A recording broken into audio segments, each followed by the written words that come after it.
here. It's Friday. Adam and I were bundled up before this big winter storm comes in.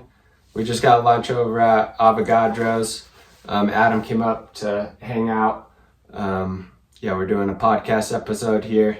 Adam Loovis is one of the coaches here in Colorado. He's been in Colorado for about 30 years, played at a high level in college, came out to Colorado. So spent some time in, Durango. Yeah, spent some time in Durango, director of coaching there, worked with one of our mutual friends, Jeremy Gunn. And then, I met Adam working at the Edge, Real Colorado Edge. We were directors of coaching there. And now we also have little teams that play against each other. Yeah. Adam works at Broomfield. He's got a little U12 girls team. I've got also a U12 girls team. So far in our leg, the Arsenal girls are 1-0 up. But now we play the home leg this spring. What is this that we've got here? The one that you, that's the espresso blend, the Tafari, Ethiopian espresso blend, roasted down in Boulder by Conscious Coffees, good friends of mine and supporters and colleagues. I always try to focus on the Ethiopian coffees with our little Farmer Select line, so that's been a good one. Farmer Select batch 4.20. 4.20? Yeah. We'll talk a little bit more about the coffees, but sometimes we're having beers or having drinks, but this is a daytime pod. Yeah. I got to coach later, so Adam's got to drive before the storm gets in. But what's this kit that you've got here? Got the name? This is the new USL team in Portland, Maine. Oh, yeah. Okay. Hearts of Pine. Awesome. So when they launched the jersey, it was right before Christmas. This is a Christmas present to myself, so I had to get it. I thought it was pretty perfect if you know some things about Maine, and it's got a good badge. The Hummel got the sponsor, which I think is just like the Visit Maine tourism board, but I think it's sweet. LL Bean on the side, which it has to be a iconic Maine store and everything. So I'm proud of it. I think it's good. Got the collar. It's got the collar. Hummel. That is nice, dude. It's got the collar, long sleeve. I was feeling it, so I wanted to debut it on the website, have some fun. Nice. I'm glad you asked me about it, so I'm happy to see the game growing up there as well. What about the hat? What do you got for the hat? That's a little Grateful Dead reference there. Oh, nice. Yeah. Althea, Grateful Dead song, but... I got to get you to sign this ball. All the episode guests get to sign a ball. Nice. So hopefully you remember your signature.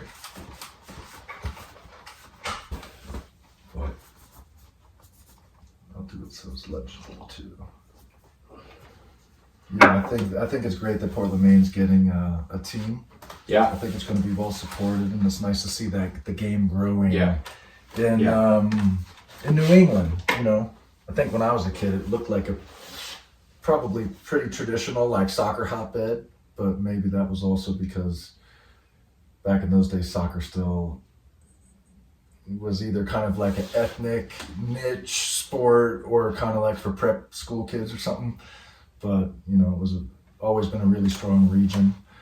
Obviously, shout out to Vermont for winning the D1 title. I thought that was pretty cool. Unfortunately, beat Denver and some of your people. Yeah. But I think I was low-key pulling for Vermont just from that New England standpoint. And the University of Maine women's team is actually doing quite well. They just went to the tournament 2 years in a row. They got beat in the first round both times, but my friend Connor Tobin, he was just on, and he basically runs the Players Association, like the MLSPA and the USLPA Vermont. Oh, he was back home for the holidays, so he lives in North Carolina, so he got to go to the game, like the Final Four out there. Yeah, it was pretty funny because his buddy, like after they won, his buddy like threw a beer to him. He thought he was looking, but it just hit him right in the head. So he had like this scar from the final. At the game? After the game, like when Heads up! Yeah, he thought he was looking, but he wasn't looking. So got a little battle scar. Is he a Colorado guy? Yeah, he's from Fort Collins, so he was back for the holidays. Yeah, he played everywhere. Like he played at Real, like 1 year older than me and ODP and stuff like that. But we always did connect. He got recruited to play out at Vermont? Yeah, and we were just kind of laughing because even with he was just saying like, oh, I wouldn't have expected Vermont, to be in a quarterfinal or semifinal, and then they ended up winning the final. But they were good. Yeah, they had a nice team, very strong, and so yeah, I agree. Congrats to them. Yeah, it was interesting because the head coach is a Maine alum. I've never met him. He was played there after I did, but. And Connor, he worked for the Vermont club that's up there. Is it the Green or something like that? Yeah. What? Yeah, is that what it's called? Yeah, the Green. So Vermont Green. Yeah, They've got some cool branding the Northeast and stuff as well. So. Yeah, and so his girlfriend, she designed some of the kits for, she designed the Wisconsin. What's the Wisconsin team? Is it Forward Madison or something? Madison. They've got the pink so flamingo vibe going so she on. does some of the kits for some of the clubs. Nice. So anyways, That's I don't know cool. if she did this one, but she does some clubs, and she was in here. She was working. She was like, because they're making a new women's cleat, I guess. I don't know, some new women's cleat, but she was working on the designs for like this new cleat launch. So, A whole new brand, or yeah, I for guess an like a new existing? brand, like a women's cleat. Yeah, so.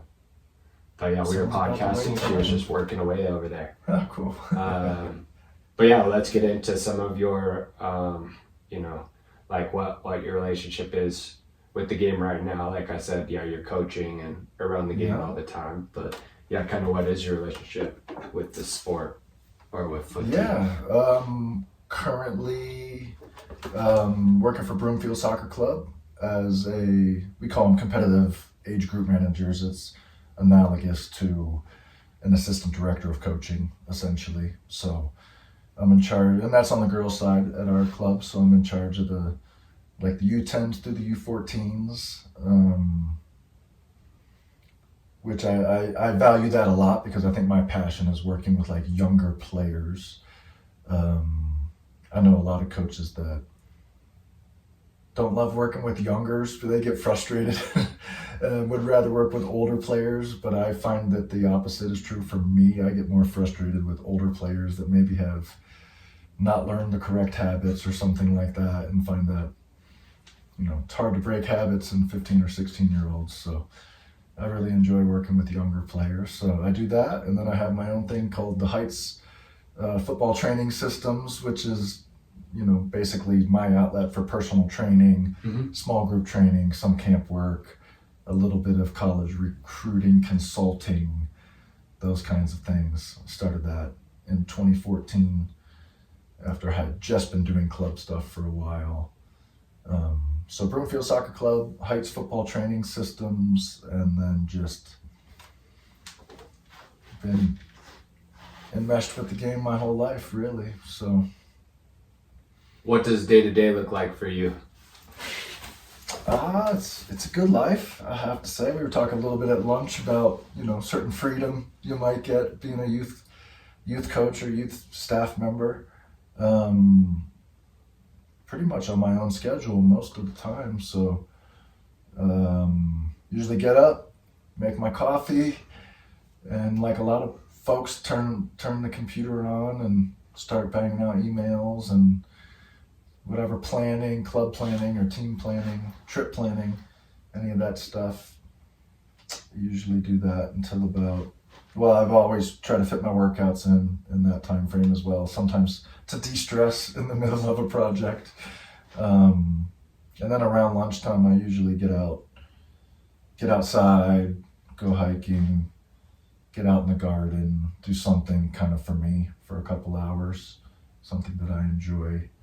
Because I live in Broomfield, I don't have much of a drive to the fields, which I love as well. And so there's no office, so you guys are just work from home, or like you meet sometimes, but... No, there is an office, and the office culture is pretty open. So you could go in there, sometimes there's meetings. I can go in, yeah, but I'm not really required to, so... Nice. And so you've adapted to being able to get everything done at home, or Yeah, I feel like I've always been pretty good at being a self-starter and everything. So honestly. Just I like live a so lot. close to our fields and the office. If someone needs me, I can easily run in. But I also feel like, and I say this because you and I worked together at a club where we had to go in a little bit. You know, I feel like for me, that fits me perfectly. Just I feel like I'm productive and get all my stuff done. I hope my bosses would agree. I think they do. But I get all my stuff done, and I'm pretty efficient. I'm always available on the phone, and you know, I think that comes with the territory. But thankfully, with you know the way things go with all these devices these days, it's not hard to get a hold of somebody. So I try to be very open so people can get a hold of me, and I try to be really quick with my responses most of the time as well. I have tried to get really good at setting out my stall with my teams, so to speak, and just give them guidelines about how and when I feel it's appropriate to reach out and how and why. I feel like if you give people the rationale about, you know, one of my things is I ask my families to please not approach me at the fields over things like issues. You know, if someone shows up and, you know, always say hello and give them a wave and a smile or something. But, you know, if there's an issue, let's meet about it. Yeah, please contact me outside of just being, you know, outside of the field environment. Yeah. And I feel it's a common refrain in what we do with people, like, I don't deal with the parents. And it's like, yeah, you do. Yeah. It's what we do. We coach kids. Of course, you're going to be interacting with their parents as well, especially like myself. I work with the youngers. Yeah, me too. So I'm not. One thing I would recommend to newer coaches is like just have a plan for communicating with the parents. It actually makes it easier. I do agree too. Is like if you communicate a lot, like a lot of times they're very pleased that you communicate a lot. You know, right? Or they feel, okay, now I can ask a question about this if I have a question. You know? And maybe that's for us to make a mental note when we're mentoring young coaches, like, hey, there's this whole part of like not being on the field that if you want to do this, you're going to have to get good at it. Don't listen to the people that say they don't deal with the parents, because that's a thing people say. Especially after a game, it's like, even if we won or something, I still might not be like over that game yet, you know, and you're still kind of in game mode for a little while. That's a big one too. And for me, I try to do that kind of like the prepare, you're preparing to perform, or you're preparing to coach, you're preparing for a practice, whatever, but then you're performing. And then after, you're reflecting. So for me, or rushing off to go do it all again, right? But even you lose a game, but you got another game in 2 hours that you have to go. Even then, like a lot of times, I'm reflecting, like tonight, like on how I did, how everything went. So even then, it's like my ideas just aren't even. I don't even have my thoughts together yet, win or lose. But tomorrow I will, Monday, 24-hour rule. On Monday I will. That's why the 24-hour rule, I think, is brilliant. Yeah, and for the families too, like, if you have an issue, you can put it on my radar, but I just need a little bit of time too. But that would be for, some issues. Other things, no problem or whatever. Right. But let's get into, one of the things I like to do is get into like some of those earlier memories that you have of the game.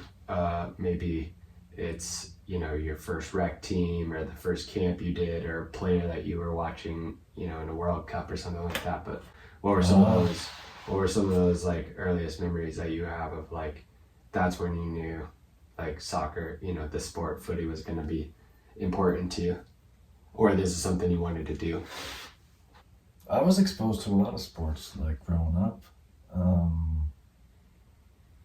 And certainly like a lot of people started playing rec ball when I was like 7 maybe, which seems probably late in comparison to when kids start now, but now they're like 2. I think one of the big things for me, if I go all the way back, was my father was a college professor at Cleveland State University for most of his career at Cleveland State University. And my dad was wonderful about taking my brother and I to watch Cleveland State sports, whether that was men's or women's basketball, or we just both and I think my dad, both my brother and I fell kind of in love with a lot of sports, but loved soccer. But I think my dad discovered it kind of later in life as an adult, but enjoyed watching the game as well. And so he took us. I saw so many Division I soccer games back in like the early to mid 80s when I was just a kid, you know. And I'm pretty sure I was joking around on one of those trips with you and Mike Mikes that I'm pretty sure I saw Mike Mikes play in one of those games because he went to Evansville, I believe. Yeah, he did. They would have come to Cleveland State to play. And then really throughout that time period, my dad had several of these Cleveland State soccer players in his classes and stuff. So I was just around all these guys that, you know, I would see play. And then when you're a little kid, you know, you really look up to them. They're like your idols, you know. And one of those people is, you know, this is probably skipping 40-something years, but like one of those people is still a very important person in my life now. His name's Tom Turner. And he's a U.S. soccer instructor. He was the Ohio North director of technical director of coaching. Cool. And I've known Tom since I was like 7 or 8. He's a Scottish guy, so he played at Cleveland State. But he was like bring me jerseys. He'd give me the old VHS tapes where, you know, I'll lose half of your viewers right now when I start talking about like you could do the VHS tapes with like super long. Currently, I'm the only viewer. The episodes have never released yet. Depending on what generation of people end up tuning in. Well, we're looking to tie a lot of things together. Yeah, like for sure, man. So. But back in those days when it was just before DVDs, when it was a VHS tape, if you did it on a super long play, you could get like 6 hours, which was like 3 soccer games. Yeah, and I had to do it too. I had a neighbor that would record the games for me because like we didn't have the cable, but I would rush home and then go next door to like get the slip tape. You the tape. Juventus versus Man U or like whatever, and I would watch so many of those games. I love that. So many games. The same. And then you find yourself like watching the same one over and over. Like, I've probably watched the 1986 World Cup final between Argentina and West Germany like 300 times. Like when I was a kid growing up, over and over and over. They also had like, I remember sometimes my mom or my parents would give me that for like Christmas or my birthday, but they would have like all the goals from the Euro or all the goals from the World Cup, like all the highlights or the story, but it would be like a VHS, you know? And so they would on Eurosport or whatever, or wherever you could get them. But sometimes, but same thing, like, me and some of my buddies, I think we maxed out those tapes, like just watching every goal and like every rewind to the beginning. Like the first one I probably had was Golay, which was like the narrated highlights of the 82 World Cup when Brazil had just that magic team. And I loved like Socrates because he was like the big tall guy and there wasn't many tall players back in those days, but like I watched it was like narrated by Sean Connery, who had been James Bond, right? And so I must have watched that until the tape just finally broke. And then I had one that was like the 88 European Championship highlight film when Holland won that I loved because I loved Marco van Basten and Ruud Gullit and Rijkaard and all those guys, you know, and they had just won the 88 European Championship, so that would have been like my sophomore year of high school, but I was still watching those, you know. Somebody probably borrowed that from me and never gave it back. They probably still have it somewhere. Some of my tapes someone nicked it from me. Yeah, probably. But now you can just type something in on YouTube. Yeah, that's true. I've gone back and watched a couple. It's nice that it's on there, you know. But yeah, that was probably set. The fact that my dad was a college professor and I was around some really high level players and people in those days, because that's now I'm really aging myself, but like when I was a little kid, the NASL had just folded. And all we had in this country was the MISL, which was the major indoor soccer league. Yeah. So I watched a lot of that as well, and we had season tickets, and there were some players I looked up to. But it was my dad's role at Cleveland State and the fact that I watched so many of those games, and watched the outdoor game so much, and was then connecting with guys like Tom Turner who were stoking my love for it. Like, you think this is cool, watch this game, or watch this European Cup final, or so played. I can't even remember how long rec was.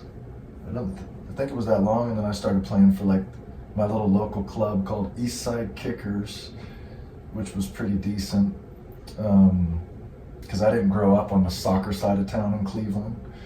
In our environment in Northeast Ohio, the soccer side of town was like the west side.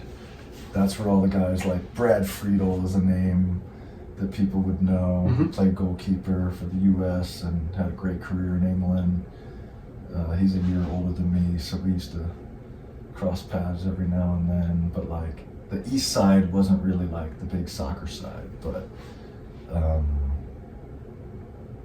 this is also about the time where these bigger clubs started forming, these elite kind of clubs, like the late 80s, early like 90s. Which clubs? So I left the Eastside Kickers and went to play for Internationals, which is still a big club. And I know like Huge Mike club Marks played for like Scott Gallagher, and that was like a big, there's still a big club, But Internationals in Northeast Ohio is still a massive club. Girls ECNL. Seems like the boys' side has kind of gone to what's called the Cleveland Force, which was the name of the old pro indoor team. Oh yeah. And when I moved to Internationals, so then you're playing with guys all spread out through Northeast Ohio.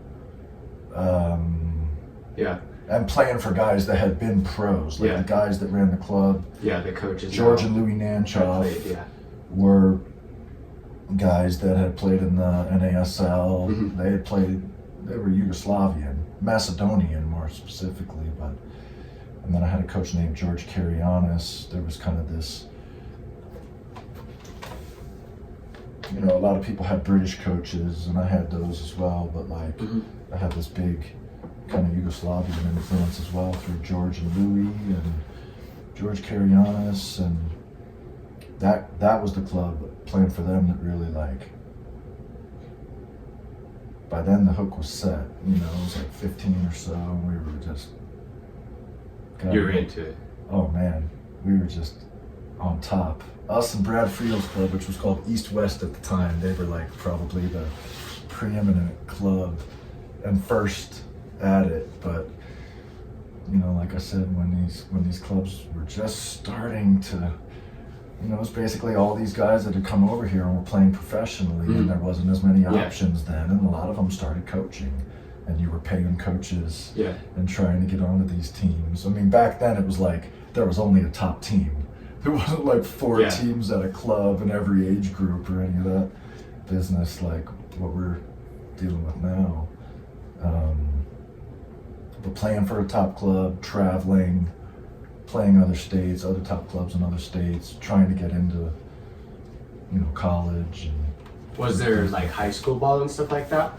Or like yes, there was. Or anything that you did, like any other pathways that you did? I did play in high school. My high school wasn't strong, so I think like a lot of I think a lot of maybe people that come from other parts of the country don't understand why kids want to play for their high schools and stuff. I mean, I get it because there's like that social component. There's that kind of big man on campus. You want to be the athlete and wear your Letterman jacket. But by the time I was playing high school soccer, it was like, you get halfway through and I just couldn't wait to get back to club, Here, like because now it isn't as big here, or like there's still high school soccer, but most of the best players don't play that anymore. But here it was really good. the high school culture was very competitive, and there were a lot of really good players and good teams, you know. But anyways, good. But yeah, No, I agree. It's just my high school wasn't. Yeah, it depends on the environment. Super strong. What was good about my high school is that I just come from a really diverse place. So like my high school team, and I graduated high school in 1990. Like you would love it because I played with like black dudes, Mexican dudes, like white kids, like all of it. We just had a super diverse team. I played with dudes from the Caribbean, and that part of being in that group, looking back, was a big part of like growth and camaraderie, and you know, certainly going off to playing college was a whole different experience. But I liked that part of playing for my high school, like the crew, the boys, you know. But I did that, but I loved the club team. I adored my coaches. Like, they were my idols. All the best players were there. Yeah, all the best players were there. You're playing against other top teams. Yeah, you know, the recruiting was going to come from club, not from high school. And then I did, you know, because back in the day, ODP was a really big thing. So I didn't make it in the beginning, but then I finally made the Ohio North team when I was a U17. Good job. Yeah, thanks. That was a good learning experience. You know, it was one of those things where you don't make it the first time and you're like, oh, it's so political and I'm not going to try out anymore. Yeah. Then you do, or like you keep going. When I finally made it, it was great because that was another collection of very good players. And honestly, in those days, it was a really big deal, right? I mean, compared to how relevant it may not be now. Yeah, same. Our ODP, like we were talking about the other day, but our ODP was pretty serious and those teams were pretty stacked. But that would be like now, that would be like the Rapids Academy team. Do you know what I mean? Like our U16 ODP would be just who are these best 16-year-olds in the state under one team, you know? So, but that was a tremendously eye-opening experience for me because I thought I was good. And that exposed me to a whole nother level. I remember going off to Region 2 camp. And it changed my life, no doubt. I know you were talking about like at some point who you crossed paths with or who you played against, but like I played against Brian McBride at that ODP camp and I was like, whoa. Well, like Brian McBride and Brad Friedel, if you're listening, you can get a future episode. And a bag of coffee. Remember me. And a bag of coffee. A discount. It was Brad Friedel was at a United Soccer Coaches convention. Okay. It was before COVID even, but I was like, hey dude, we used to play against each other, and he was like, okay, cool. Let's take a picture. And he was very gracious, very nice. But Brian McBride, I just remember being like, he was already so big and strong. And he was so good, and it was like you just couldn't get near him. Yeah.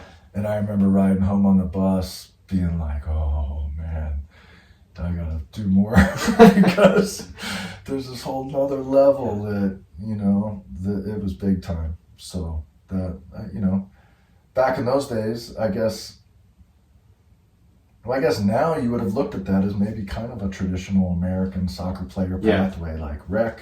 Little club, maybe bigger club, maybe ODP or some sort of select thing, and then going off to college. So, that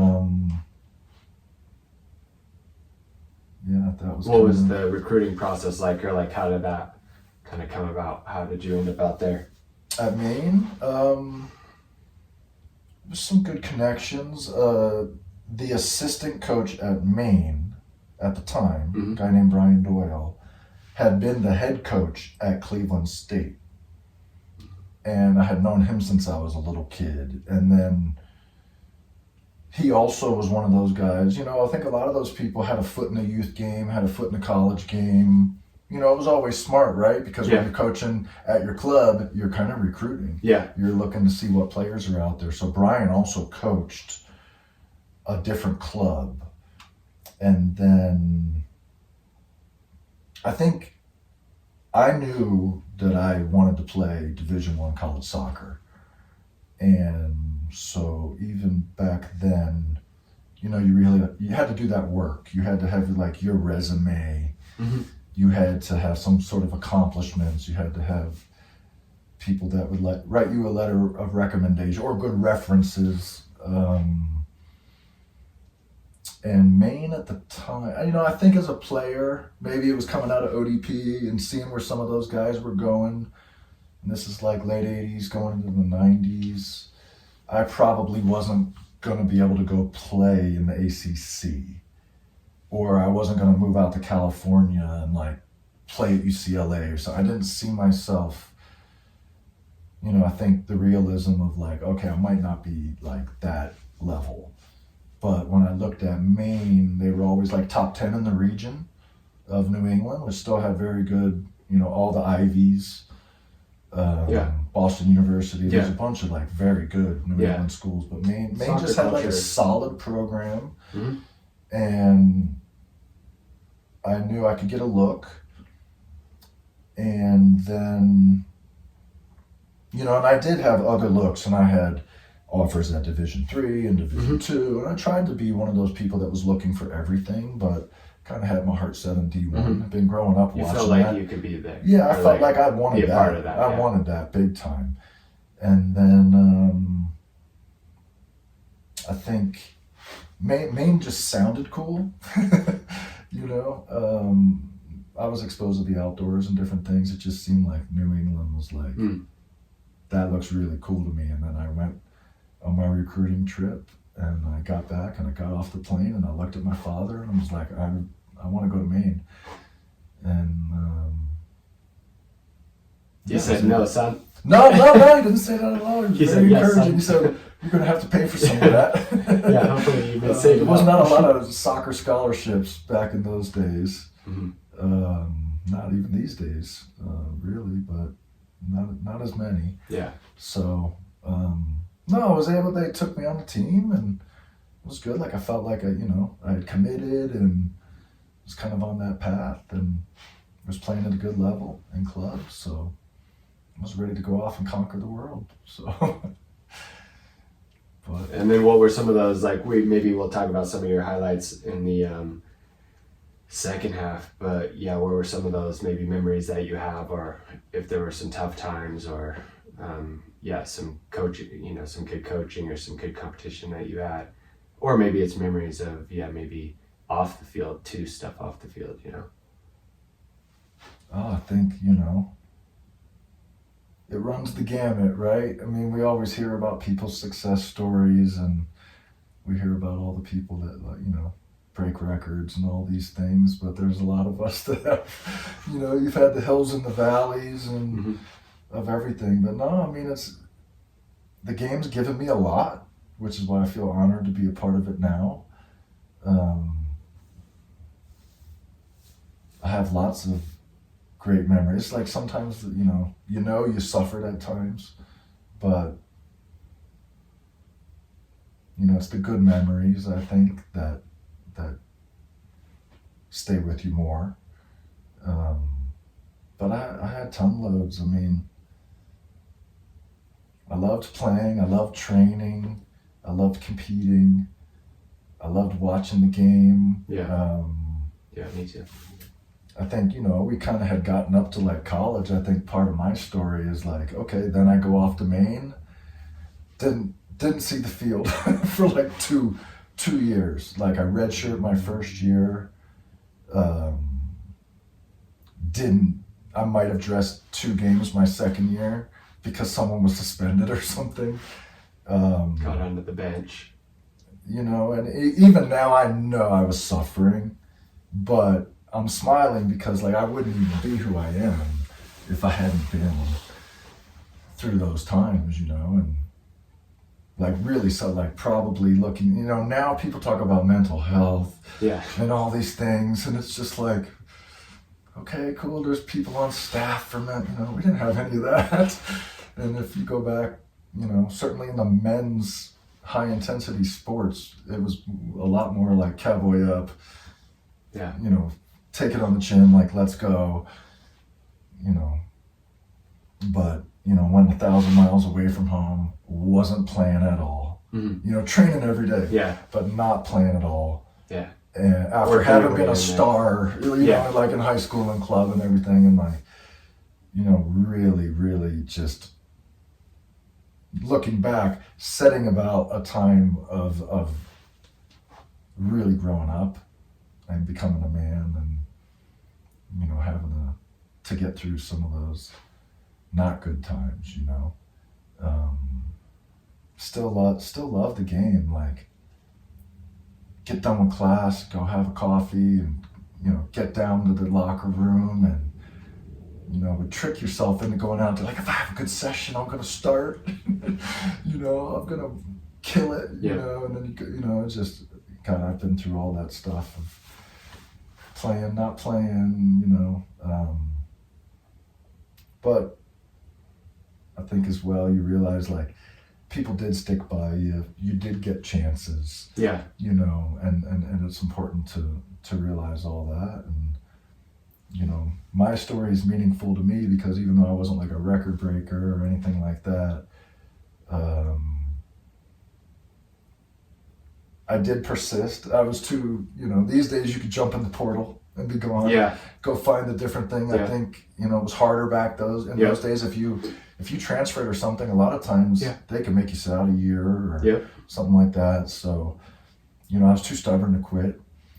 And my friend in one of the episodes just last week, Brendan Hughes, he was saying how he transferred from CSU Puebla then he went to Metro, but because of the transfer rules, he had to sit out 6 months of, like, you can't compete, but then he had to do 1 year. So he had to do 1 year of, with the transfer rules. So you had like a 6-month period, but then you had to forfeit 1 year of your time. So when he got to Metro, he could only be, he was out 18 months before he could play his next 2 seasons. It's like, not anymore, you don't have to do that. No, but that's what you mean, is like, it's a big sacrifice. I didn't want any part of that. And I mean, I probably could have stayed at home in Cleveland, and I could have gone to Cleveland State for free because my dad was a professor, and I did get recruited there. By Tom Turner at the time, who was the head coach there. So it was like, and this guy Tom Turner, he pops up in every part of my journey. I talked to him like 6 months ago. But anyway, I just kind of stuck it out. And did you break through? Yeah, I mean, I got 3 letters, out of the 5 years I was there. I was a letterman 3 times, so I was getting some appearances, but never like even a consistent starter or, and looking back, I know a lot of it was to do with like trust. And if your coaches feel they can trust you. And, but I did. It was, okay. Let's do how you ended up in Colorado. Cool. No, I'm happy to get to that. So I graduated from Maine at Christmas time because I took my extra year of eligibility. So I went to Maine for 4.5 years, and I stuck it out. My last year, I broke through. My last year was my best year. Nice. I got super fit.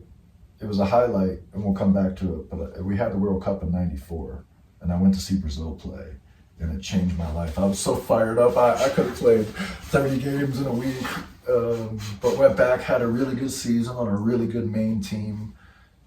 And then we did really well. And part of my sense of urgency was I knew it was almost over.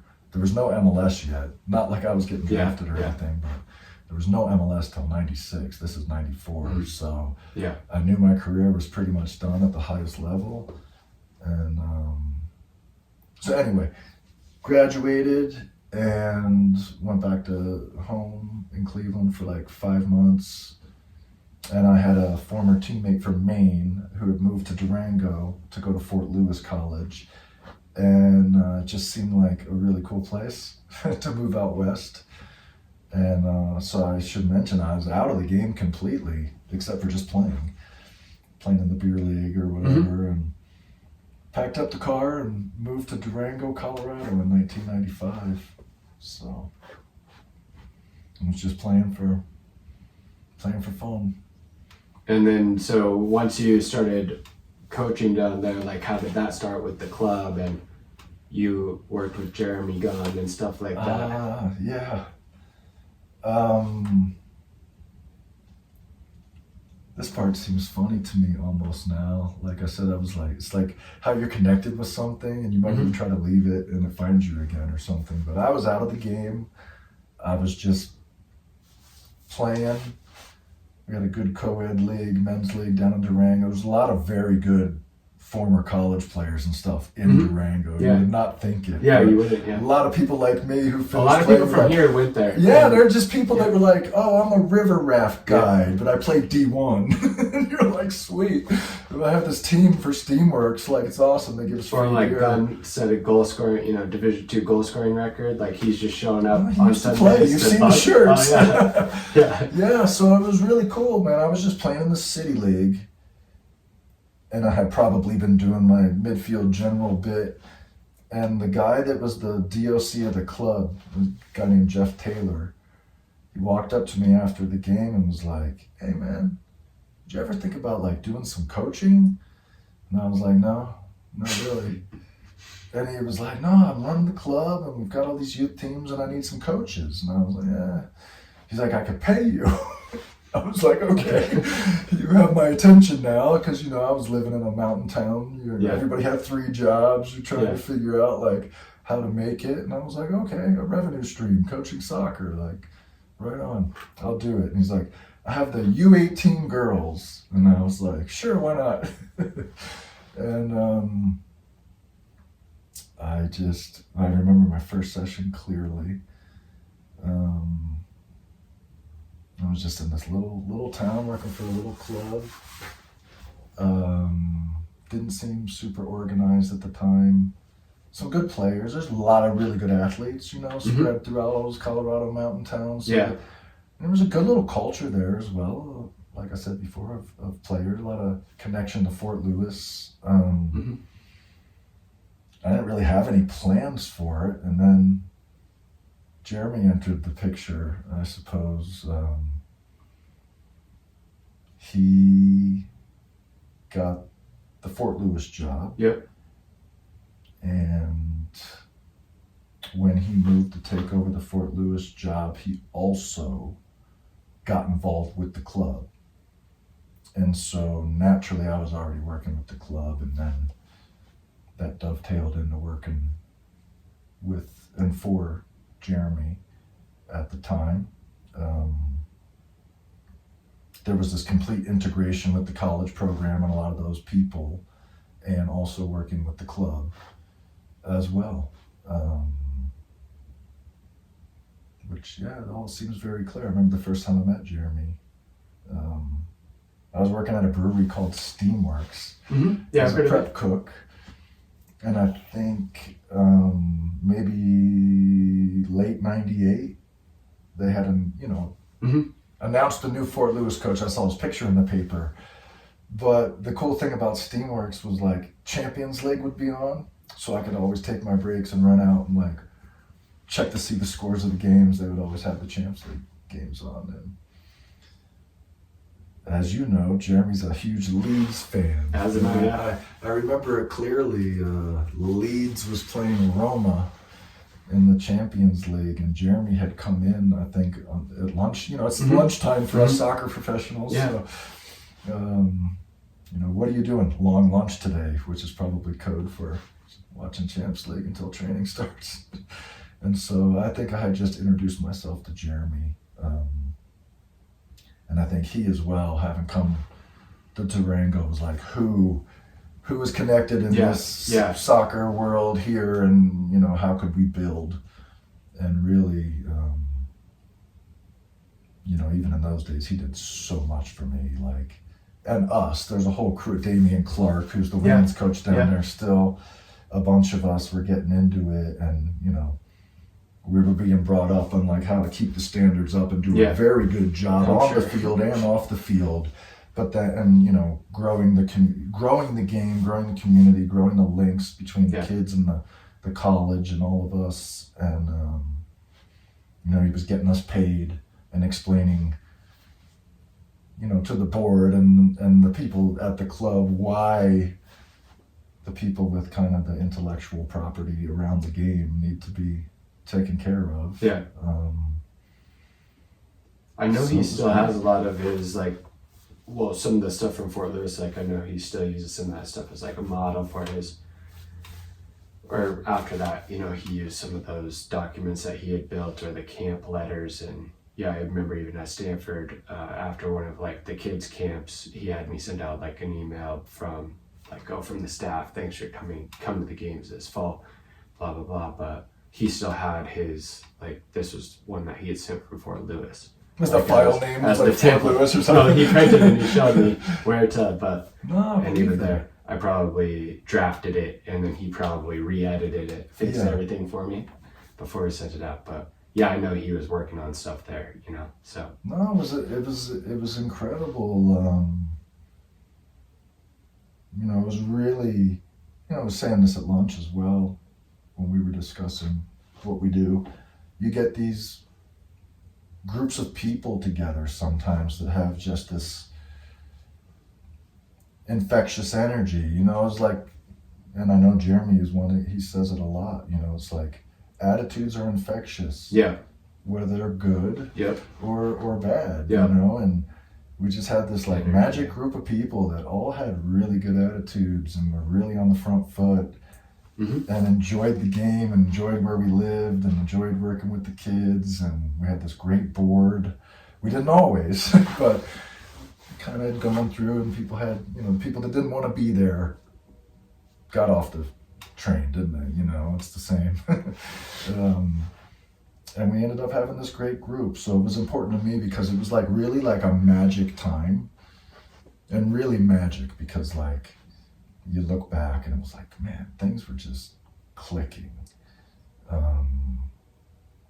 And I feel like I always try to be a lifelong learner and learn from every club and every experience, but so much of what I know and how I try to, the standards and what I try to uphold come from those first like 5 years.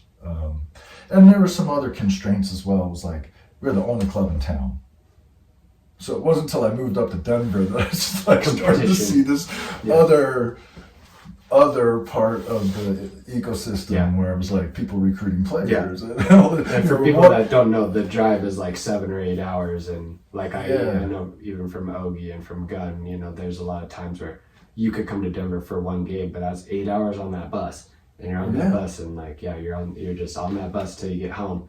And not a lot of, other coaches around that you can bounce ideas off of all the time or can go right down the street to recruit. Like a closed environment. Yeah. So it was a very pure environment to start out coaching and just learning how to coach, learning how to run a club, learning the business side of running a club, being involved in the community. Because it was like everybody. So like my first club team was basically like the high school team. And then I became the assistant coach at the high school. I had the same group year round.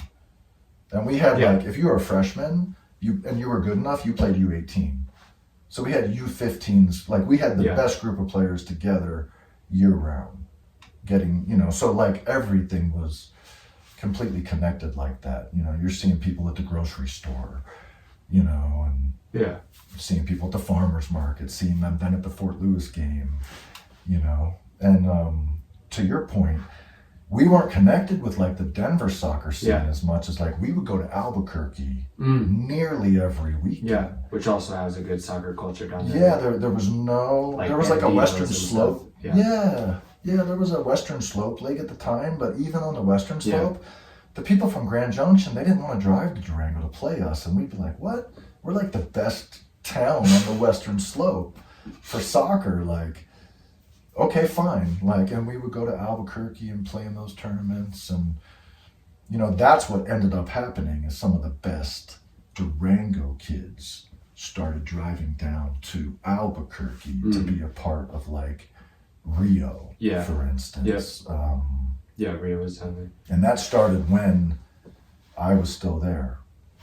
And the first player I can remember is a lady named Hope Siffert, who's the assistant coach for Damien at Fort Lewis. Was one of the first. I was like, wow, like she's. How far is that drive? 3.5 hours. Yeah. One way. Sheesh. And that's after they had made the road wider, right? It used to be like a very desolate drive through northwestern New Mexico to get down to Albuquerque, and then that. But we did it a lot, and yeah, we've joked on a lot of our friends, we joke about how we, like me and Banger and a lot of the guys here, we drove down to Denver, 3 or 4 days, like once we were older, 3 or 4 days a week, like for ODP or for Real. But like those Real guys, if we were 20 minutes late, they'll be giving us a hard time or whatever, but they would never drive up here for practice. Do you know what I mean? yeah, Like, we're yeah, like, guys, we do this 4 days a week. You guys wouldn't come up here one time. If there's a game up here, they're like, where are we? What are we doing? Why are we playing up here? They say that. But like, if we had practice over here, they wouldn't come. They wouldn't come here. They'd be like, nah, we just gonna stay home today. So. Well, that's like kind of. But like, the drive is like Denver. The soccer side of town has always kind of been like the south side of Denver, right? Yeah. That's the way I understand it, And then that's coming from. I've always worked on kind of the north end for the most part. So, but I didn't grow up here, so. And then how many years were you in Durango? 5 years, and then I moved to the Front Range in 2004, and was already pretty into coaching. I was trying to have my farm and run that whole business as well. When I moved to the Front Range, I started that in Durango, but wanted to keep that. And the Boulder Farmers Market was like a big farmers market, so I was like, I knew I could swing that. But came up here and got a job with, at the time, Westminster Soccer Club. I mean, they're still called Westy, something. They've had different iterations, but I guess this is,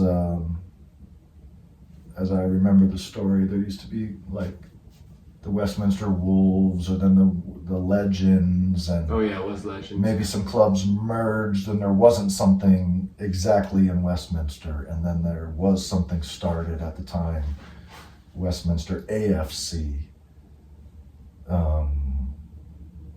It was just a tiny club. I think when I came up here, I didn't necessarily know if I'd fit in at the big clubs. Obviously, being in Durango and reading the old newspaper, goalpost scripts or something. You always see the ads. It'd be like Real was already big, Rush was at the top of their, what they were doing at the time when they still had all the big guns on staff. And as I was saying at lunch, I knew I probably didn't want to be sitting in a car for an hour every day, one way. So, we moved to Superior, so I think I was looking at like Broomfield, but like someone didn't call me back, and then I can't remember, but I had a link at Westminster through a former teammate of mine from Maine named Paul Davison, who actually is on staff at Pride, who lives down in Colorado Springs.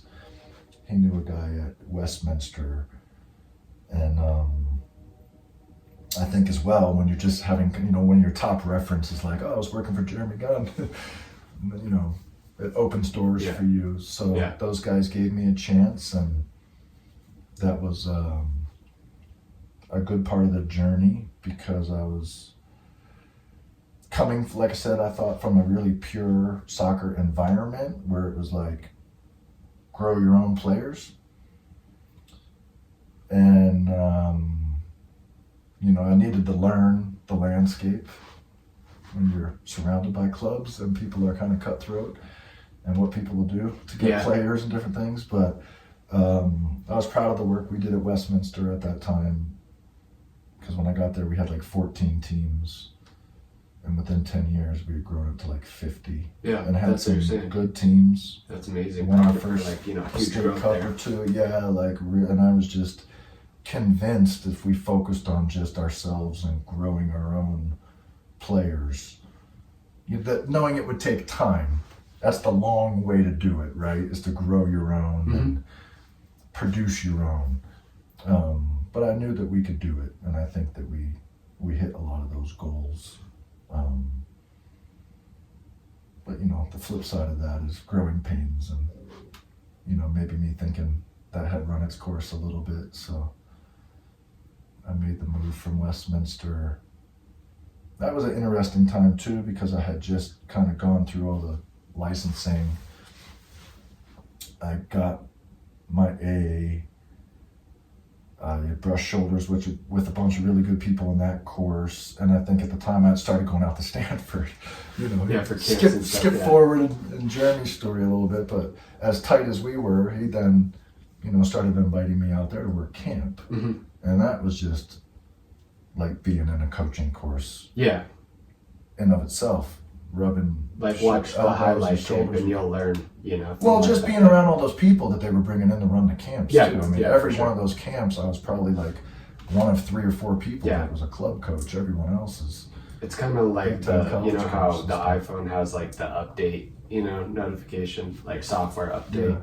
That's kind of how I think of it. Is like you go out there every year to like just get the update. That's fair. Hear what everyone's talking about. What's going on. Whether that's tactics or anything, Oh, we really worked on this year. Oh, here's how. Last year it was 3-box-3. Yep. Everyone's talking about rotations and inverting fullbacks, and it was great.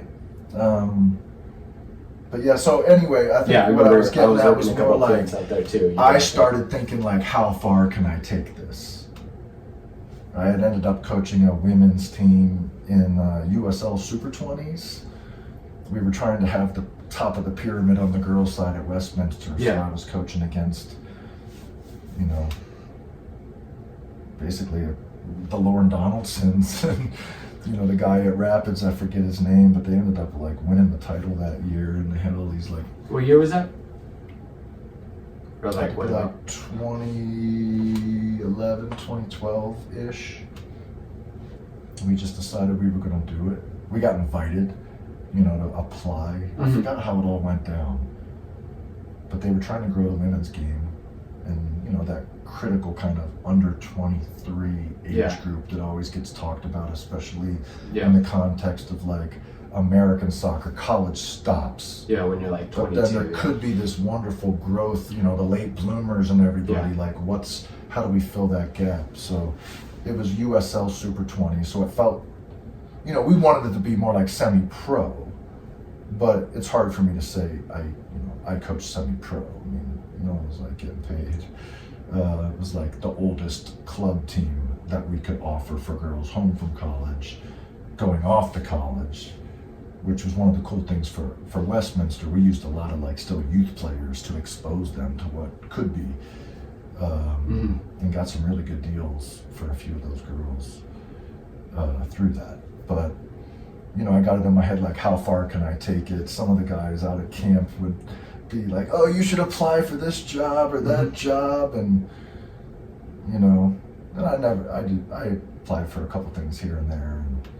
And, but I also started to realize that I thought that my home in all of this was probably in the youth game, which totally happy with.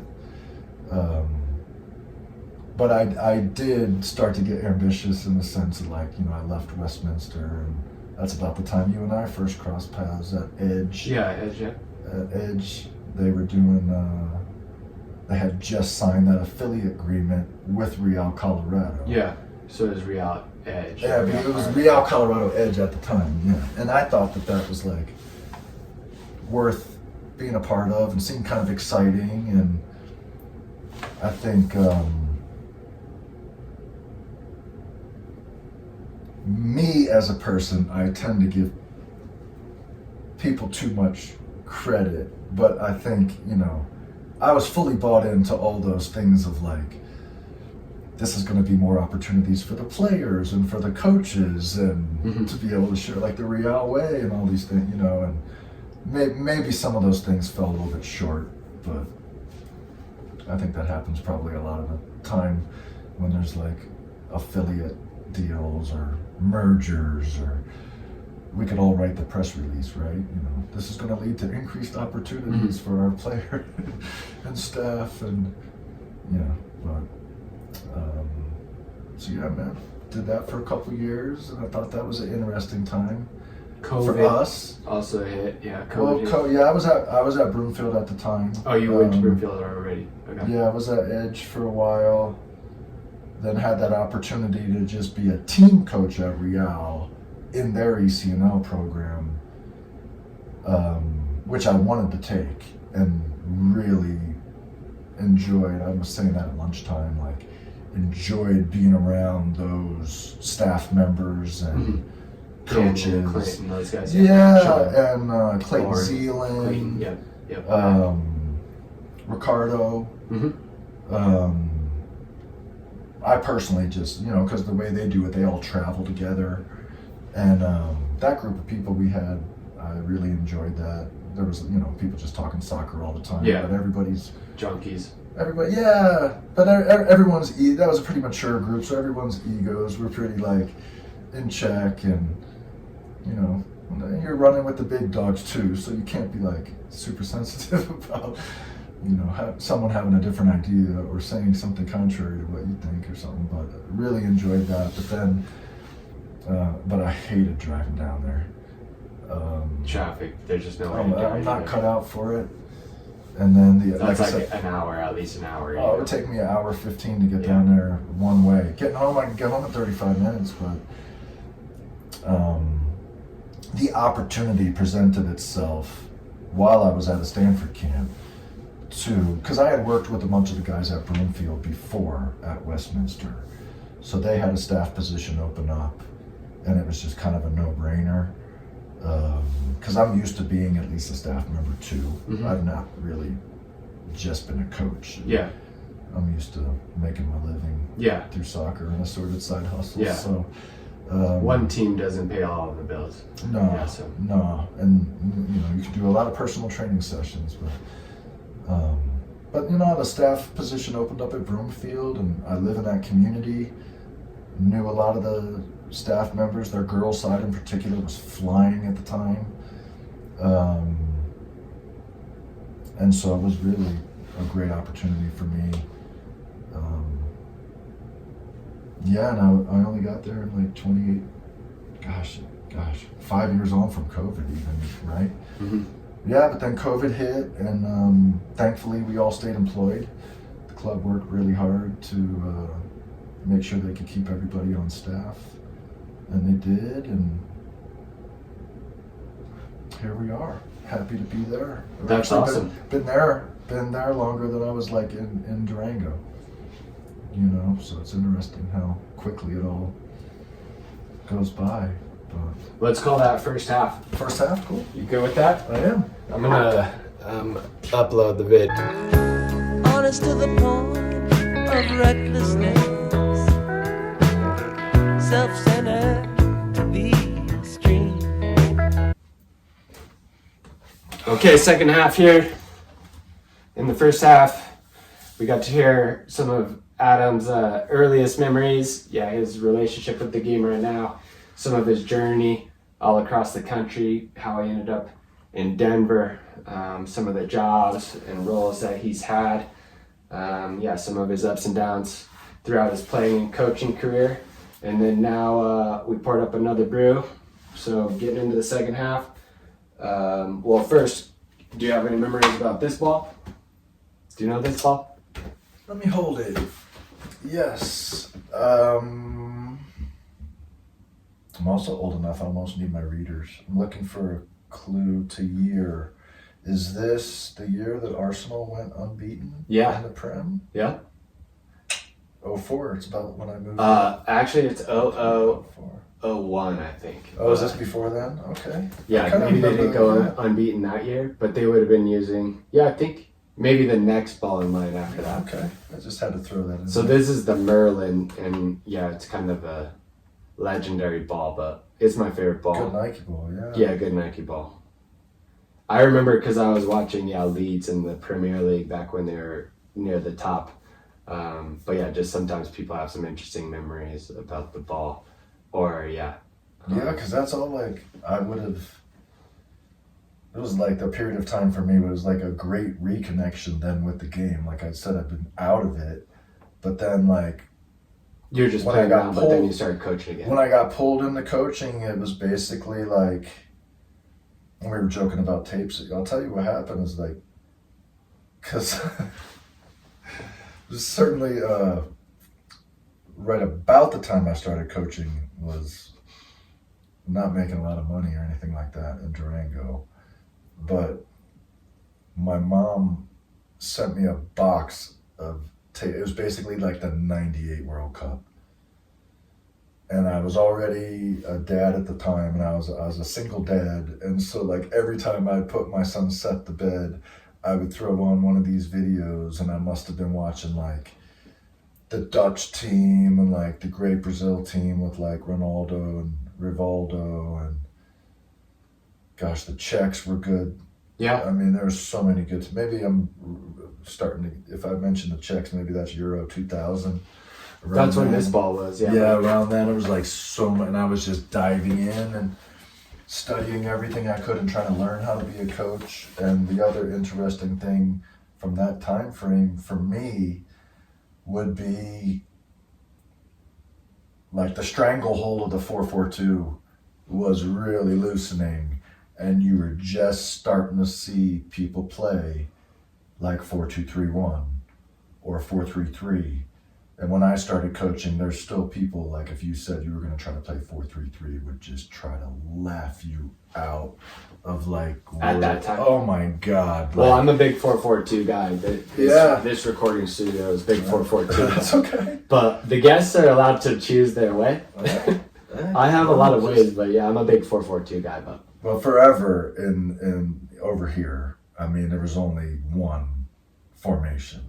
Yeah, and it for was sure. 4-4-2, and everybody played. Or like one striker drops under. Or well, that's kind of how it started, yeah. right? I mean, like you'd have a striker drop off, and I remember like Cantona or something. You know, he could. Well, I mean, based on that World Cup I just brought up and everything, like Bergkamp, Dennis Bergkamp. Yeah. So you beat me to it. I mean, because even in that Dutch team, he would play starting out up top with like Patrick Kluivert. Mm-hmm. And he'd have like Edgar Davids and Cocu. Yep. Remember Cocu? Yep. Behind him. But then as soon as the Dutch got the ball, a lot of times he would drop into like that 10 role, and it'd be Kluivert and like someone like Zenden. Oh yeah. And Overmars when he was fit, just flying down the flanks, and people be like, "Oh no, they're playing 4-4-2," and I'm like, "Okay." Well, but I see 4-3-3. Yeah. You know, but like in the early days, especially on the men's side, if you said you were going to play 4-3-3, people thought you were crazy. You know, on the women's side, when I started coaching, I just watched like whatever Anson Dorrance was doing at North Carolina. And he had this big thing about 4-3-3 and how it was a better way to cover the field and a better way to press. And I was very interested in pressing early on. And this is now everybody. Yeah. Everybody. How high or how low you sit, where you engage, you know, that might change. Yeah. But that's like true. I was very much like, no, I want to go get in other people's faces and try to win the ball closer to goal, and you know, so and the people that did that then, the whole model was like Dutch. Yeah. My first coaching book was probably like Dutch soccer coaching drills, or, you know, a lot of our methodology at U.S. Soccer, what they were teaching you was like coming from the Dutch or the Germans, or, but yeah, like I was all about, you know, that was great. That was a really, really interesting time. 98, Euro 2000. 02 World Cup. It's like my soccer journey. I remember it's like split up into 4-year chunks around World Cups and things like that. So, what were some of your like highlights through your career that you remember, like playing highlights, or you said you got to go to the World Cup, or maybe some coaching. I mentioned that in the first time. Beat a top team. You know, you were the underdog, beat a top team, or accolades that you have that maybe people don't know.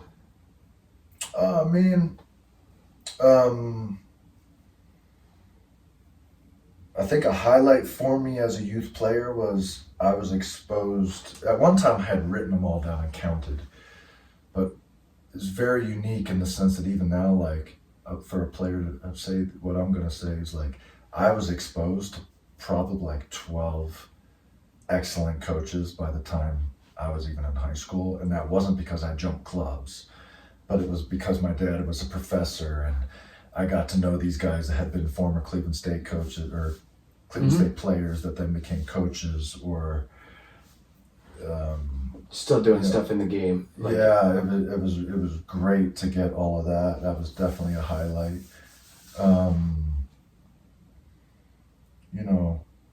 Accolades as a player, it was just standard stuff. I mean, I got some nice awards like through high school ball. That's probably one of the reasons you want to play high school ball, try and be like all league or all city or, I got some things like that, the ODP thing, but,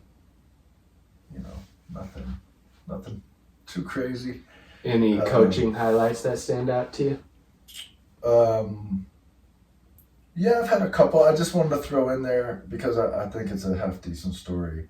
It was a period of time that was a highlight for me as a player, not so much because I got accolades, but I was preparing to come back and graduate from Maine, but it was the summer of 1994 when we hosted the World Cup. Mm-hmm.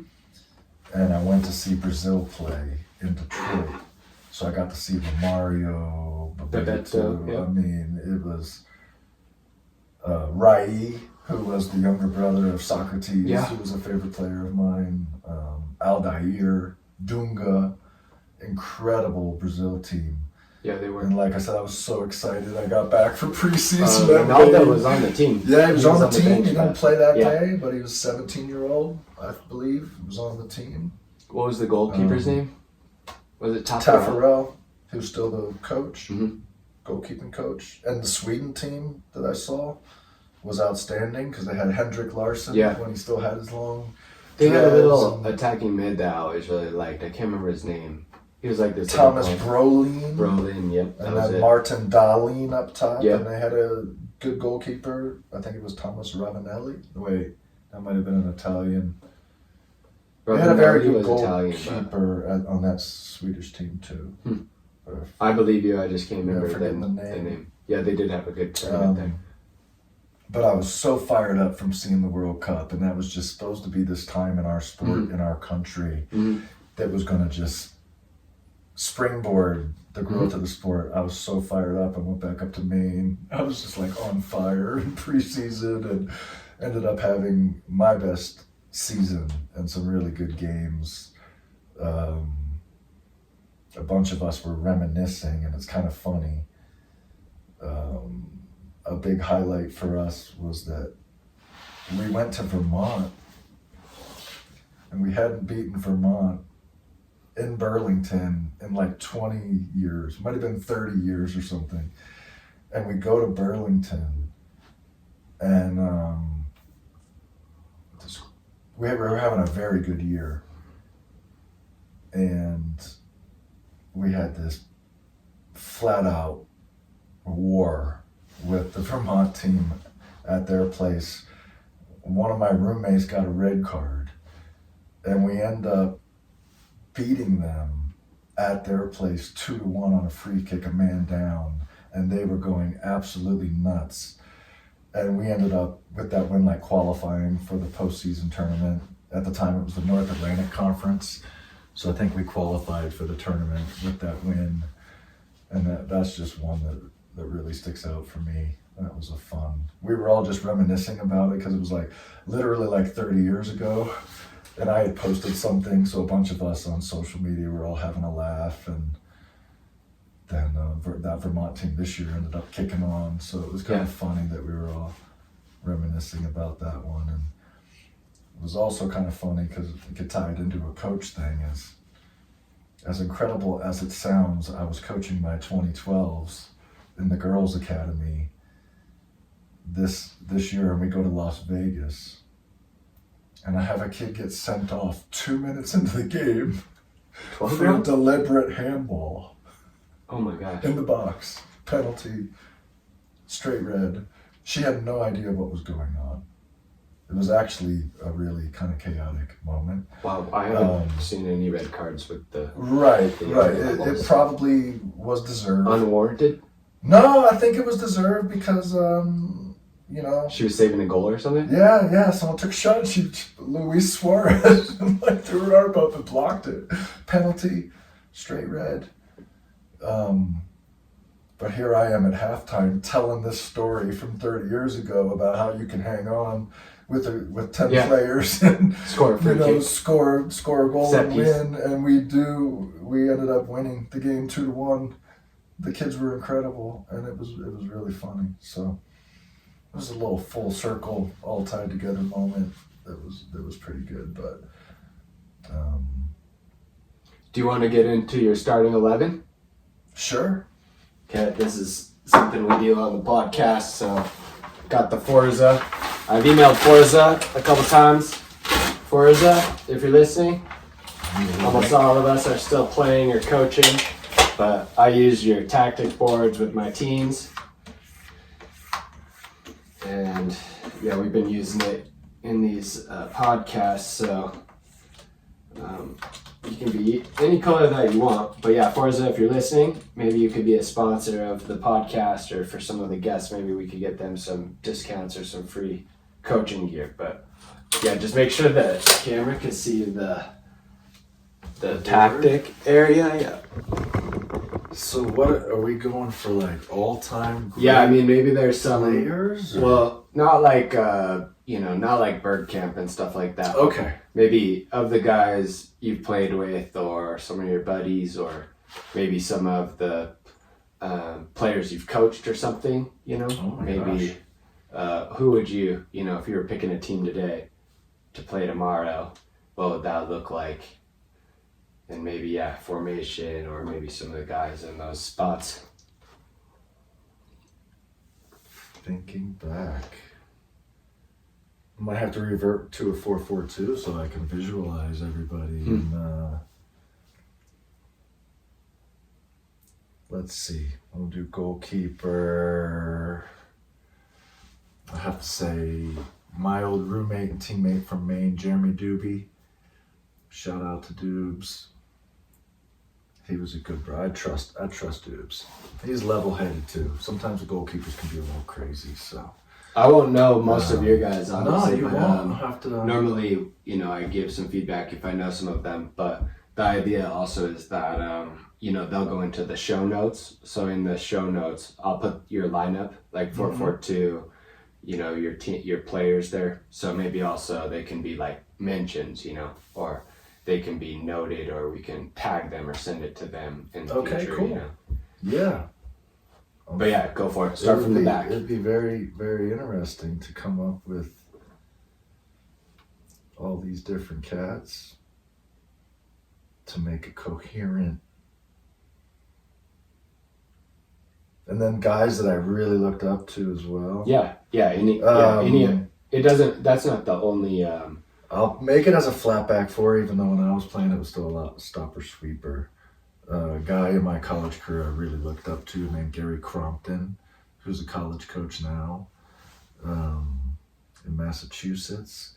He would be that guy was a stud and ended up playing for like the Boston Bolts. And so remember the A-League at the time was like a big, that was a good level back in those days before the MLS. And I know Gary played a good bit in the A-League. What did he, what type of player was he? Or what did he offer? He played as an old school stopper back and just a great package of good size, but very athletic and mobile, a warrior, and good technical quality as well. But just super solid dude off the field as well. Super, super smart guy. I saw him at the convention a couple of years ago, and it hasn't aged a day. The guy still looks outstanding. So big up Crompton. Yeah. I feel like I'm gonna do it kind of randomly. Guy that played out wide. I'll fill it. It'll be a 4-4-2 in the end. Out wide right. Yep. A good buddy of mine. This is your tactic. Yeah, Jason you don't Charles. have to get approved by me. You just rock it. Yeah, Jason Charles was a good player at Maine who was from Vancouver. Rasta man from Vancouver. Loved him. But when I came in, I was like left back on the reserve team, and he was wide right, and he just tormented me for like the first 2 years I was at Maine, and I was too nice to ever boot him. So he would just run by me consistently, like all the time, and I'd just be like, "Oh man, come on, dude, just pass it on." Like he'd get it, and just take me on. Oh man, I'd be like, "Okay, I'm not gonna boot you." But after that, younger guys coming in, they got booted. So, wide left, I would have to go with a guy I played club with back in Cleveland named Ryko Maric, who was an insanely good player. He ended up going to Akron and I think played professionally for the Canton Invaders, some indoor. Mm-hmm. But I'm left-footed and he was left-footed. So whenever I would open out in the back, of course, you're looking up the field and like Ryko had a magic left foot. And he was one of the, even back in those days, he was like, I think people think that we all played, we're all super direct back in the 80s or something, but like we played some pretty good football. But he was a guy like you could give him the ball under pressure even, and he would still, like you'd be stitching him up as you passed him the ball like, oh man, I probably should have found a better option. I'll fix this. Oh, fix it, clean it up, turn it into us going the other way. Yeah. It was like such a good player. So I like if Ryko goes there, then to get the gun, sorry Jeremy, to get you in. I guess it's his natural position up top. Oh yeah. Another lefty. Of course, I didn't play with Jeremy until we were in the beer league in Durango. Well, he's still got it. So he does, but we had many a good time playing like 5 or 6 aside, and then even on the 11, not as much 11. No, mostly I guess 6 aside. But playing for the brewery, having lots of good times, and super good player. Yeah.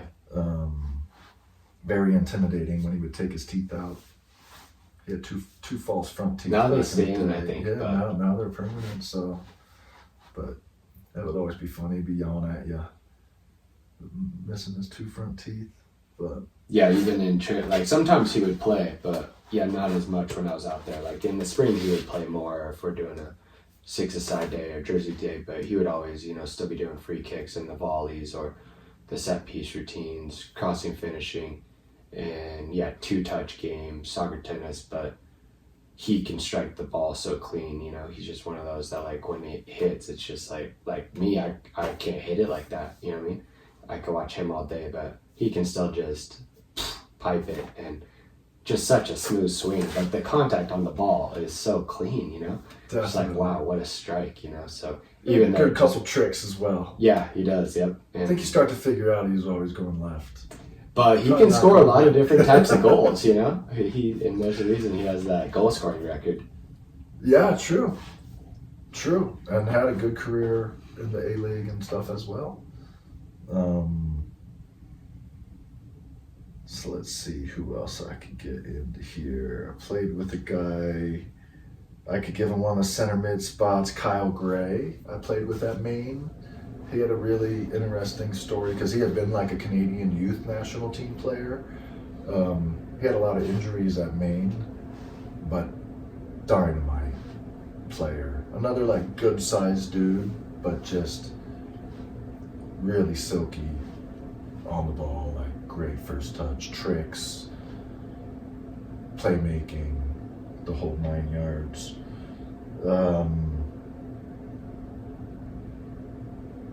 And then this would be great. I don't know if I can get myself in even You can. But other center mid, I'd have to give it to my boy Paulo Nunes, another guy I played with at Maine. He had an interesting background because he went to St. Benedict's High School in Jersey. So like he came from an environment like where 2 of his high school teammates were Claudio Reyna and Greg Verhoeven. Oh, okay. So when all that stuff was going down after the World Cup, Yeah. a couple times they flashed team pictures up on the screen to demonstrate that Berhalter and Reyna had known each other for all these Mm-hmm. years, and I'd be like, oh, there's my boy Paulo in the back. He had a really rich soccer background. Yeah, I just heard they were always just balling out there. Yeah, he balled. Very serious He was ballers. not a big guy, but he could turn on a dime.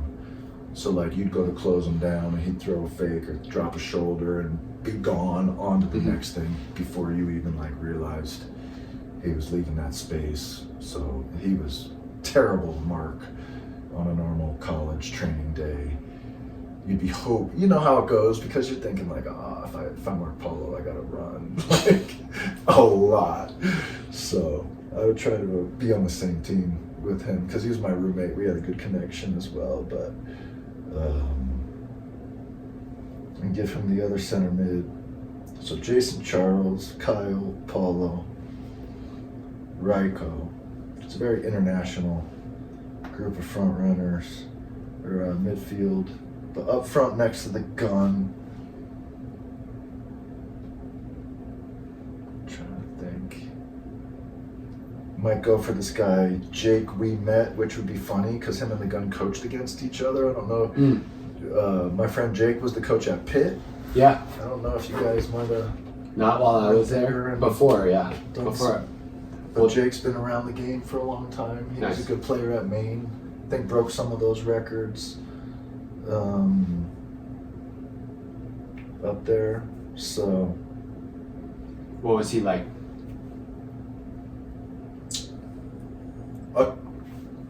Like what kind More of of a player? traditional target. Like Jake's thing would be posting up. Laying it off or? He would have this thing where he'd put both his arms straight back and try to pin the defender. Is what I remember about Jake. And he would then try to get you to like belly up so he could roll and shoot. So he wasn't really the kind of guy that would run in behind nor face up and try to dribble. He liked to feel some pressure and then try to roll you and get a shot off. But big, strong dude, big competitor, and did really well at Maine. That seems like a good matchup with Gunn. Yeah. Or like that would be a good, balance to that. Yeah. He was a good player.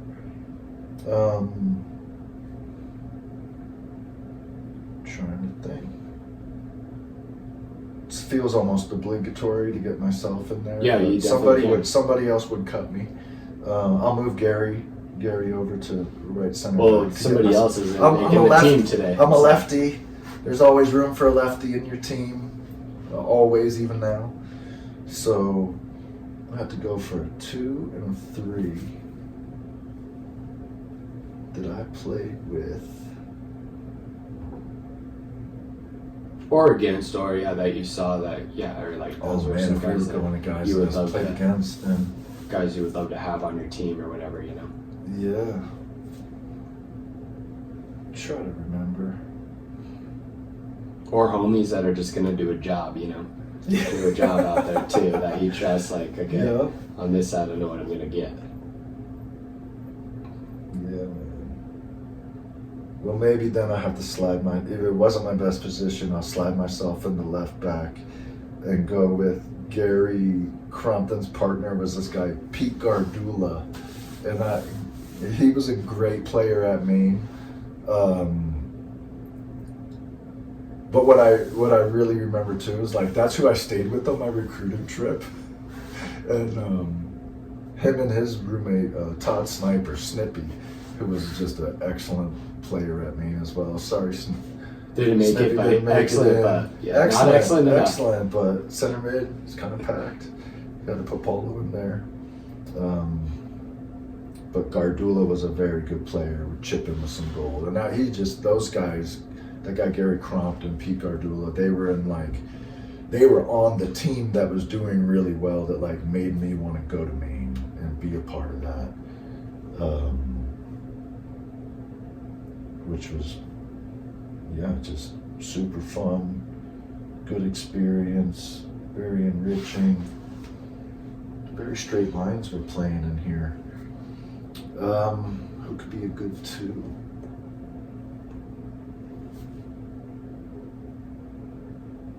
Trying to think back to the club days, even give a couple more Cleveland guys the nod.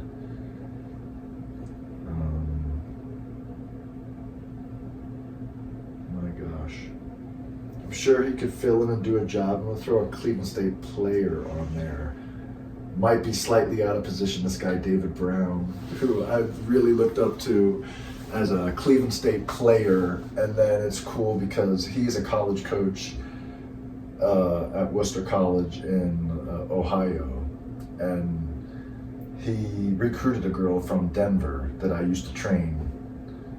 She went to Colorado Academy, and then he ended up having her play for him out there. So that was super cool for me to, here it is 20 years later, another guy that knows my dad. It's just been a fixture, English guy that came over to play, and it's just been a fixture on the coaching scene. So I'm sure he could do a job. He'd probably try to talk to coach into playing more in the center of the park, but he could do a job at it right back. And maybe a slightly non-glamorous, but a lot of good players and good dudes. What kind of tactics would you be running? Or like, let's say, like after the kickoff, what is let's say you're in the attacking half, what does your 4-4-2 kind of look like? Or like, what are some of your right tactics? Off the top of the dome, knowing I have Jake to be the point man. I don't know if Jeremy, I think I've heard stories where people tried to make a winger, but he didn't love that. But let's say Jason Charles would be bombing up the right. That looks right, yeah. But I could have Ryko. These days, Ryko's the kind of guy that would have started wide, but then tucked in to almost get one of these like in that little central playmaker type role.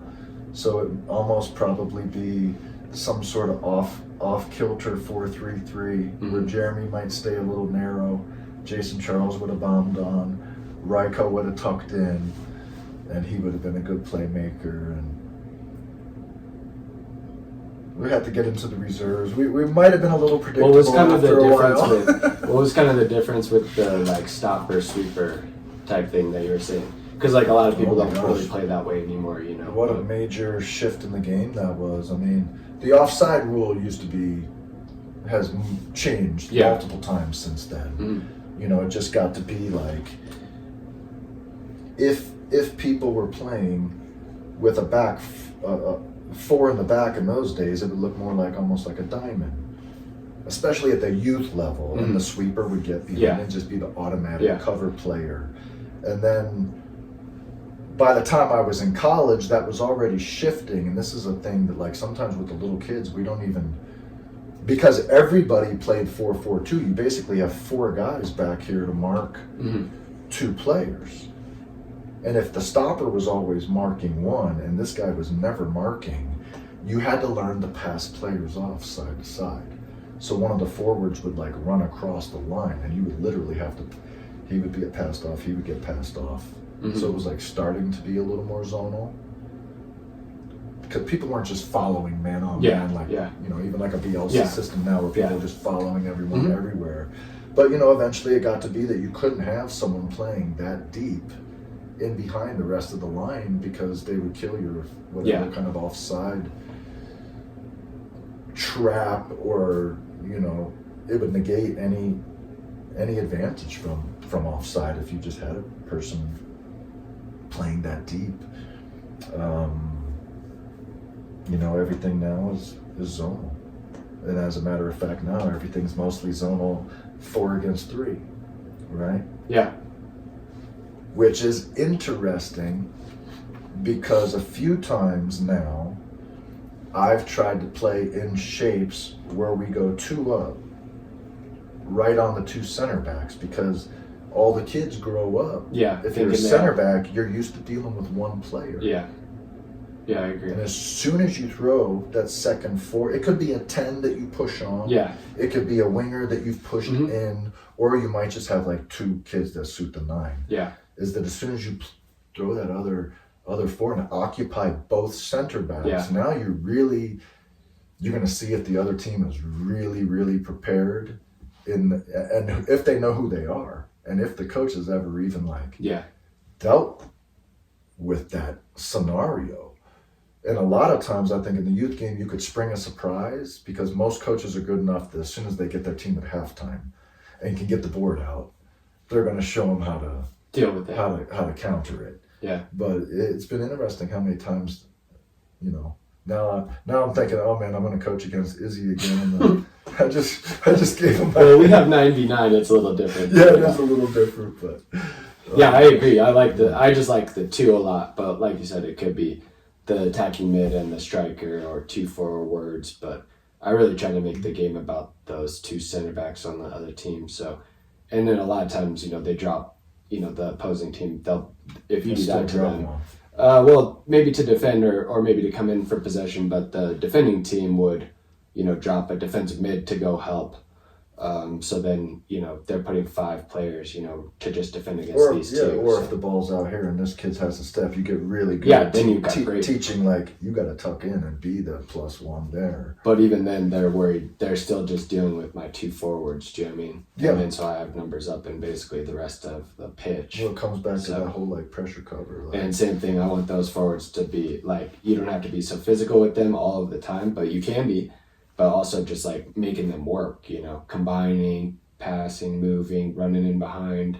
And if you work those center backs, the other team center backs, that's where the game is, yes, in my opinion. Well, it's like that whole, and also sometimes we don't series of the coordinated, like the pattern play of the 2 forwards, like the York Cole and all that fun stuff from back in the day where, like, this guy checks and dummies it. It goes to the second guy and he peels out, gets it in behind, and, like, you've just slaughtered the other team's back line. And I did like that anyways. Like, I like playing 4-4-2 as a player anyways, but then especially, like, going out to Stanford with Gunn, like, just solidified the 4-4-2 because he's just, like, an expert, So then from there too, like, okay, these principles, like, that I've picked up. But I already believe that anyways. But I think he runs the best system in the country, 4-4-2. And you see it anyways, like when you're taking over a new team, you put them in something basic, like, okay, let's just get these basics down. Ancelotti, 4-4-2. Even if you show a photo of Pep's teams defending a lot, it's 4-4-2. Arsenal these days. They'll just have 4-4-2. So Odegaard pop out and deal with one of the. Yeah, but it kind of went out of fashion. But even that's what you're saying is, like, a lot of times, the formation still, if you're 4-5-1 or 4-4-2 or 4-3-3, it's pretty similar. Generally. Or you have a shape where you're attacking, and you have a shape where you're defending. Pressing shape, totally.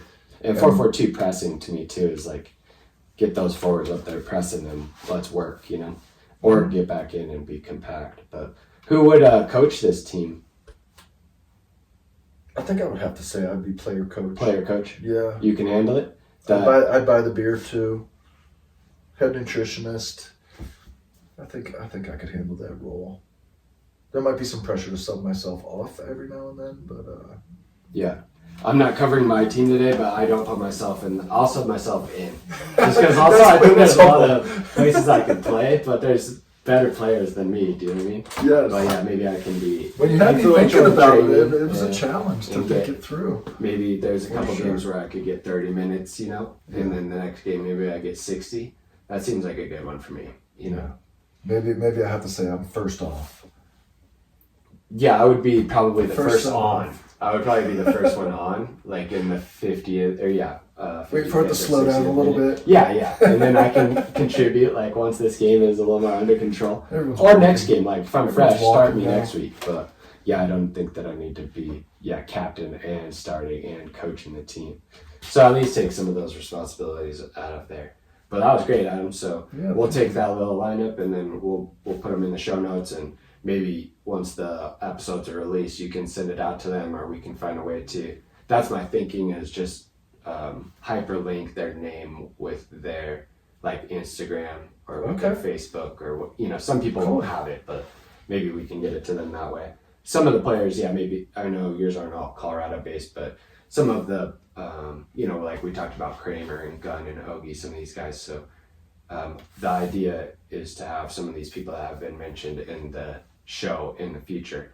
And then I'll be saying, let's see the other week, Adam put you up top in the starting lineup, You should get all those guys. That, so. All three of those guys you just mentioned. Yeah, so Colin, and that's Kramer, yep. Ogie, Gunn, That would be. And I'm obviously trying to get more people on. But those are some of the people that, we talked about here, Kirch. it's a good soccer lineage, you know. Like, Yeah. I think like that's one cool thing about you inviting me today was like now we kind of a little bit share kind of that we do. that lineage of mentors and people we've worked with a little bit, and all those people have been good people, good soccer people, but good people, I think, in our lives. So Awesome. Well, that's 90 minutes, but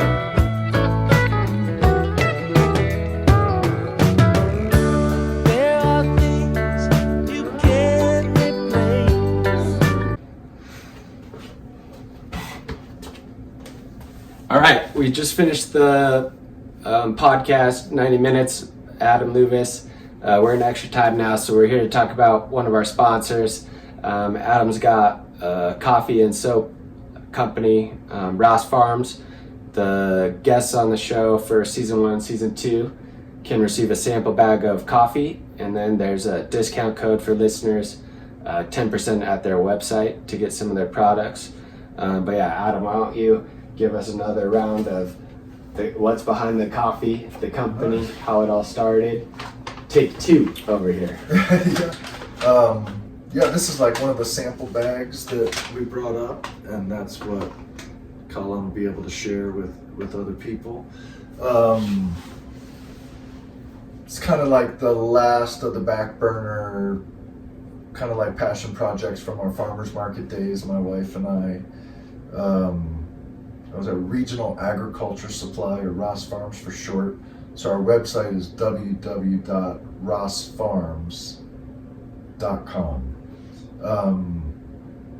And her wing of the operation was always making like a homemade soap line where it was connected through what we were growing, because we grew some of the herbs, like the mint or the lemongrass or lavender, calendula. We always had some ingredients that we grew that would make it into the final product, which would make it fair game to be in like the farmers markets and stuff in those days.